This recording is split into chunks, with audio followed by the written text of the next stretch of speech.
OBC युवा अधिकार मंचच्या माध्यमातून कॉटन मार्केट चौक नागपूर येथे महात्मा फुले आणि सावित्रीबाई फुलेंना वंदन करण्यासाठी आम्ही इकडे आलेलो आहोत। आजच्याच दिवशी 1 जानेवारी 1848ला भिडेवाडा बुधवार पेठ पुणे येथे महिलांसाठी भारतातील पहिली शाळा सुरू झाली।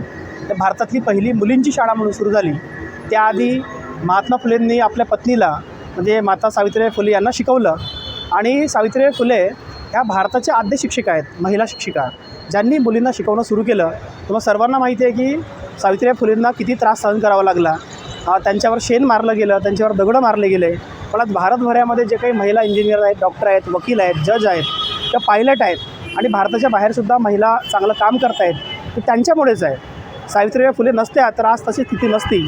आणि सावित्रीबाई फुलेच्या माध्यमातून त्या दिवसापासून आत्तापर्यंत इतक्या महिला स्वयंरोजगार असेल किंवा बिझनेसमध्ये असेल, वेगवेगळ्या फील्डमध्ये येऊन चांगलं काम करत आहेत। तर आपण हा दिवस विसरून चालणार नाही, या दिवसाला आपण मानलं पाहिजे। आणि हा दिवस तसा पूर्ण भारतभर फुले दाम्पत्य सन्मान दिवस म्हणून साजरा केला जातो।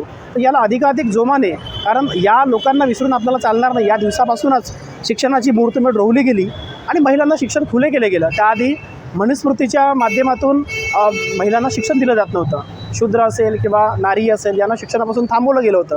परंतु हे दोन आपले दैवत आहेत, हे महामानव आहेत, दैवत आहेत आपले, यांनी शिक्षणाचे दार आपल्यासाठी उघडे केले, खुले केले।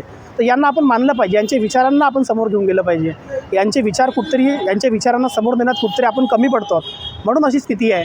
तर आपण यांचे विचार वाचले पाहिजेत, आपण समाजामध्ये घेऊन गेलं पाहिजे। यासाठीच आपण हा दिवस मागच्या 2-3 वर्षापासून, जेव्हापासून आपल्याला माहिती झालं तेव्हापासून आपण तो सेलिब्रेट करतो आणि प्रत्येक वर्षी इथे येऊन आपण त्याला माल्यार्पण करतो, त्यांना मानवंदना देतो। तर हा असा एक दिवस आहे, महिलांचा उजेडाचा दिवस आहे, प्रकाशाचा दिवस आहे आणि महिलांसाठी खूप मोठा दिवस आहे। धन्यवाद।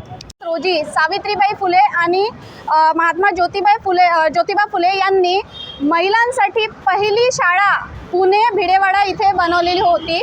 आजचा दिवस महिला शिक्षणाचा दिवस म्हणून आपण साजरा केला जातो आणि फुले दाम्पत्य सन्मान दिवस आपण साजरा केला जाते। आज आपल्या स्त्रियांना शिक्षणाचा अधिकार मिळाला, शिक्षण शिकता आलं, नाहीतर आज आपली महिलांची दशा मनुस्मृतीद्वारा चालत राहिलेली असती आणि आज महिला शिकलेल्या नसत्या। सावित्रीबाई फुलेंनी जे शेणाचा सडा आपल्या अंगावर घेतलेला, लोकांचा गोटे मारून घेतले स्वतःला, पण स्त्रियाच्या शिक्षणासाठी झटत राहिली आणि त्यामुळेच आज मी आणि तुम्ही सर्व भारताचे सर्व महिला आज शिक्षित आहे। त्यासाठी मी महात्मा ज्योतिबा फुले आणि सावित्रीबाई फुले यांचं खूप खूप धन्यवाद करते आणि भारताच्या सर्व महिलांना स्त्री शिक्षण दिवस म्हणून सर्वांना शुभेच्छा देते। जय हिंद, जय महाराष्ट्र। नमस्कार, मी प्रतीक बावनकर, ओबीसी अधिकार युवा मंच। आज आम्ही सर्व ओबीसी अधिकार युवा मंचची टीम सावित्रीबाई फुले यांच्या पुतळ्याजवळ येऊन पोचलेले आहोत। आज आपला 1 जानेवारी हा दिवस खूप सन्मानार्थ आहे, महिलांसाठी खूप सन्मानार्थ आहे। कारण की चूल आणि मूल या पहिले महिलांची भूमिका ही फक्त चूल आणि मूलपुरती मर्यादित होती। त्या भूमिकेतून शिक्षणाकडे वाटचाल जी झाली ती झाली 1 जानेवारी 1848 रोजी। ही वाटचाल करणाऱ्या महिला म्हणजे तुम्ही बघू शकता, सावित्रीबाई फुले यांनी महिला शिक्षणाचा अधिकार महिलांना दिला। त्यामुळेच आज ज्या पण अंतराळात जात आहे महिला, राष्ट्रपती होत आहे महिला, प्रधानमंत्री होत आहे महिला, अशा वेगवेगळ्या परिसरात आपलं स्थान भूषवित आहे। हे कामुळे झालं, हे फक्त झालं शिक्षणामुळे। आणि ही शिक्षण क्रांती महात्मा ज्योतिबा फुले आणि सावित्रीबाई फुले यांनी घडवून आणली। त्याच सन्मानार्थ आज आम्ही इथे येऊन पोचलेलो आहे। तरी सर्व भारतातील सर्व महिलांनी आज गर्वान्वित व्हायला पाहिजे आणि हा दिवस सेलिब्रेट करायला पाहिजे, अशी मी इच्छा बाळगतो। धन्यवाद। नमस्कार, मी स्नेहल बावनकर।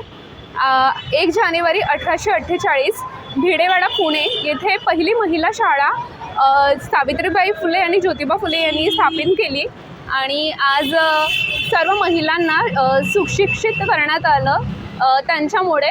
आणि म्हणूनच आम्ही